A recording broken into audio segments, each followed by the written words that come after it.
Hello everyone, आज मैं आप लोग के लिए लेकर आई हूँ डेजर्ट रेसिपी जो कि हर बंगाली के घर में मकर संक्रांति के दिन तो बनता ही है।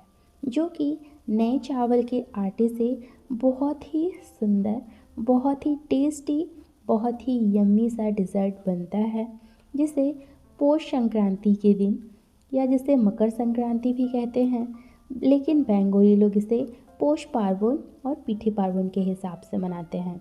तो चलिए बहुत सारे टिप्स एंड ट्रिक्स के साथ ये रेसिपी आप लोगों के साथ शेयर करती हूँ।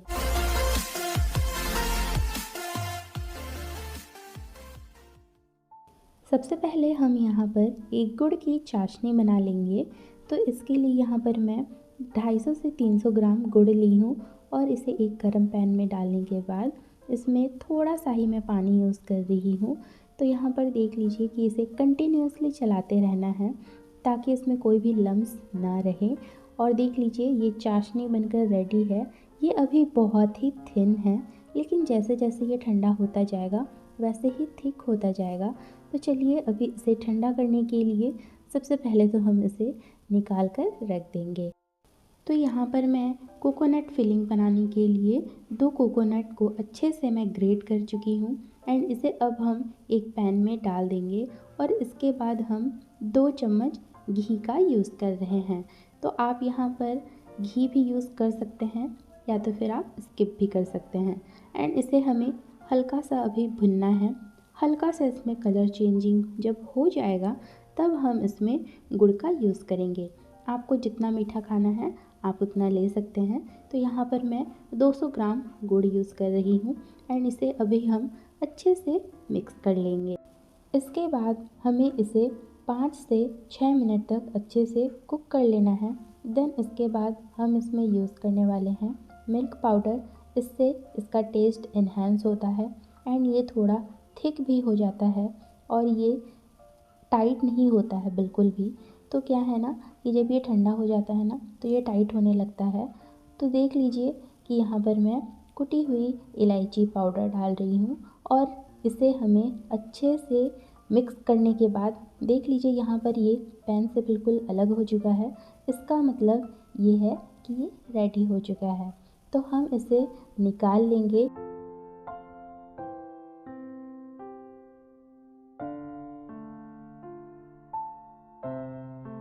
अब यहाँ पर चावल के आटे का डो बना लेंगे। तो उसके लिए मैं 1 से 1.5 गिलास तक पानी ली हूँ एंड थोड़ा सा मैं नमक यूज़ कर रही हूँ और इसके बाद मैं 1 चम्मच घी यूज़ कर रही हूँ ताकि डो एकदम सॉफ्ट बनकर तैयार हो जाए। डो में कहीं भी कोई भी क्रैक नहीं पड़ेंगे। इसके बाद मैं 2 कप यहाँ पर राइस फ्लोर ले रही हूँ। आप जितना राइस फ्लोर लेंगे उसके हिसाब से ही पानी लेने की भी ज़रूरत पड़ेगी। तो यहाँ पर देख लीजिए कि मैं इसे अच्छे से मिक्स कर लूँगी एंड गैस का फ्लेम एकदम लो रखना है, हाई बिल्कुल भी नहीं करना है। तो देख लीजिए मैं इसे अच्छे से मिक्स कर लूँगी एंड इसके बाद मैं इसे 5 से 10 मिनट के लिए मैं ढक कर रख दूँगी। 5 से 10 मिनट बाद देख लीजिए कि ये बनकर रेडी हो चुका है एंड अब हम इसे एक बड़े से थाली में ट्रांसफ़र कर लेंगे और इसे अब हम आटे की तरह गूँथेंगे। और अगर ज़रूरत पड़े तो इसमें आप पानी यूज़ कर सकते हैं, लेकिन यहाँ पर मुझे पानी यूज़ करने की कोई ज़रूरत नहीं पड़ेगी। तो देख लीजिए मैं इसे आटे की तरह एक सॉफ्ट सा डो बनाकर तैयार कर लूँगी ताकि इसमें कोई सा भी क्रैक नहीं रहे। ये डो बिल्कुल भी ठंडा नहीं होना चाहिए वरना इसमें क्रैक्स आने लगेंगे। तो देख लीजिए ये बनकर रेडी हो चुका है एंड अब मैं इसे एक भीगे हुए कपड़े से ढक कर रख दूँगी ताकि इसमें कोई क्रैक्स ना आए। इसके बाद यहाँ पर मैं 1 लीटर दूध ली हूँ और इसे हमें इतना गर्म करना है, इतने देर तक उबालना है जब तक कि ये 750 ग्राम हो जाए। एंड अब बारी आती है यहाँ पर पूली पीठा बनाने की। तो यहाँ पर देख लीजिए मैं एक छोटी सी लोई ली हूँ।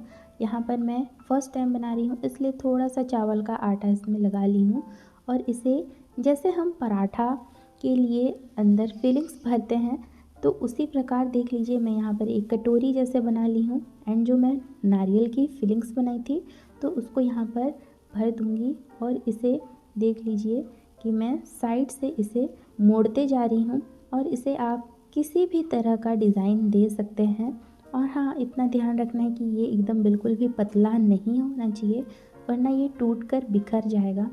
तो यहाँ पर देख लीजिए कि ये इसे किस तरीके से बनाना है। जैसे हम पराठा बनाते हैं, सेम टू सेम उसी ट्रिक से ही इसको बनाना है।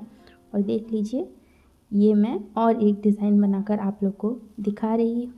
तो इसका किनारा मैं अभी चम्मच की सहायता से इसको अच्छे से मैं बंद कर लूँगी, ताकि जब हम इसे दूध में डालेंगे तो ये बिल्कुल भी ना फटे और ना निकले। अब यहाँ पर देख लीजिए, और एक तरीके से बना रही हूँ। तो आपको जो पसंद है आप उसी तरीके से बना सकते हैं, एंड ये दिखने में भी सुंदर दिखेगा। तो इसी तरीके से मैं सारे पुली पीठा बनाकर रेडी कर लूँगी। एंड देख लीजिए, ये दिखने में कितने सुंदर दिख रहे हैं। तो आप इसी तरीके का डिज़ाइन बना सकते हैं। आपको जैसा पसंद है आप वैसा बना सकते हैं। तो यहाँ पर अब पुली पीठा को मैं दूध में डाल दूँगी। इसे दूध पुली पीठा कहते हैं। तो यहाँ पर देख लीजिए कि मैं एक एक करके सारे पुली पीठा को डाल दूँगी।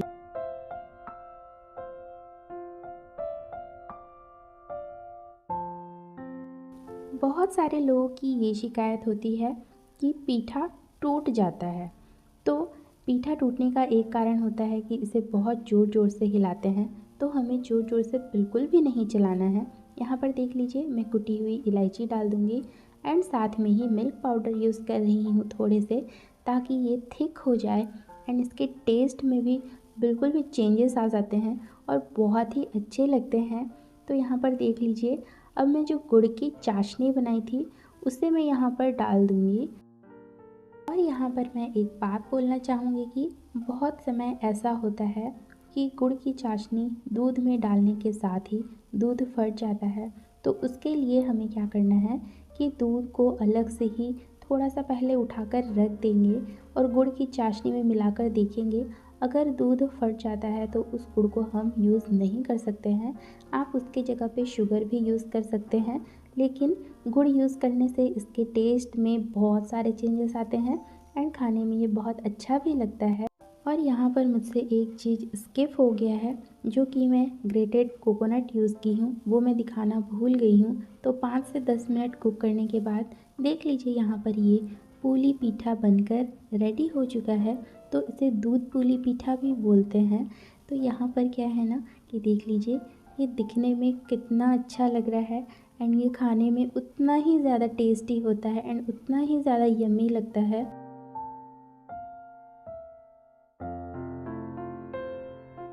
अब बारी आती है गोकुल पीठा बनाने की। तो यहाँ पर मैं जो चावल के आटे का डो बना कर रखी थी उसे हम रोटी की तरह बेल लेंगे। और ये ध्यान में रखना है कि ये बिल्कुल भी पतला ना हो, थोड़ा सा थिक ही रखेंगे। और अब हम इसे गिलास की सहायता से गोल गोल करके इसे कट कर लेना है।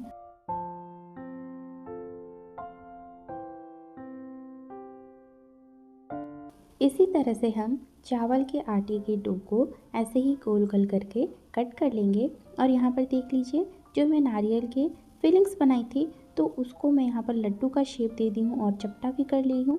इसके बाद ये चावल की छोटी छोटी जो रोटी है उसके अंदर मैं यहाँ पर नारियल की फिलिंग्स डाल दूँगी और उसके ऊपर से और एक छोटी सी रोटी रख दूँगी और इसमें चारों ओर अच्छे से पानी स्प्रेड कर लूँगी और इसे अच्छे से दबा लेना है, ताकि ये नारियल का जो फिलिंग्स है वो बाहर बिल्कुल भी ना निकले।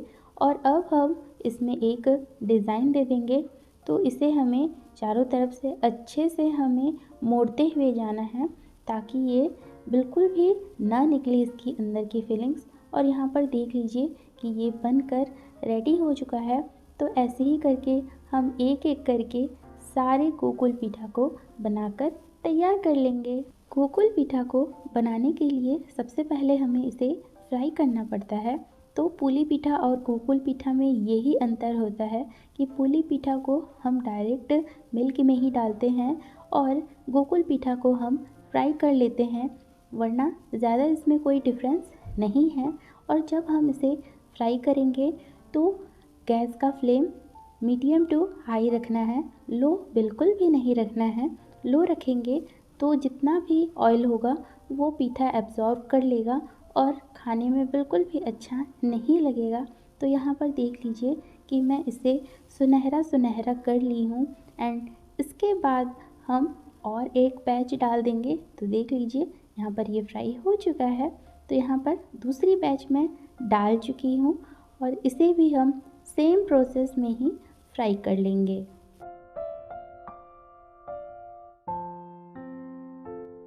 तो यहाँ पर मैं एक बात बोलना चाहूँगी कि आप जो चावल के आटे हैं उसे घर पर भी बनाकर तैयार कर सकते हैं।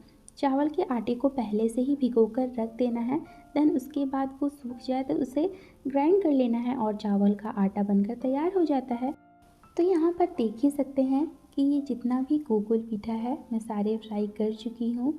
एंड आप इसे ऐसे भी खा सकते हैं, गुड़ की चाशनी में डुबो कर भी इसे खाने में बहुत ज़्यादा अच्छा लगता है।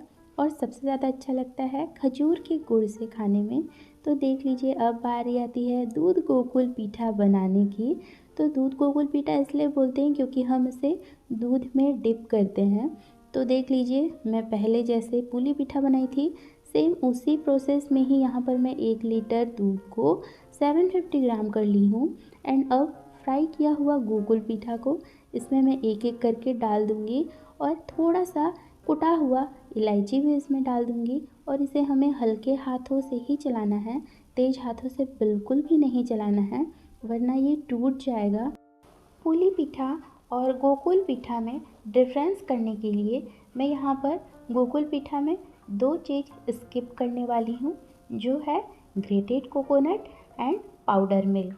तो यहाँ पर देख लीजिए मैं आप लोगों को पुली पीठा बनाते वक्त एक बात बोली थी कि अगर आपका दूध फटता है तो यहाँ पर आप दूध में चाशनी को मिलाकर रख सकते हैं। तो मेरा गुड़ अच्छा था और यहाँ पर देख लीजिए कि मैं चाशनी को गुड़ में डाल दी हूँ और इसका एकदम लुक ही चेंज हो गया है। और इसे भी 5 से 10 मिनट के लिए अच्छे से कुक कर लेना है। और उसके बाद देख लीजिए ये गर्मा गर्म दूध गोकुल पीठा बनकर तैयार हो चुका है। तो दिखने में कैसा लग रहा है आप लोग ज़रूर बताइएगा। देख लीजिए ये कितना टेस्टी एंड यम्मी दिख रहा है।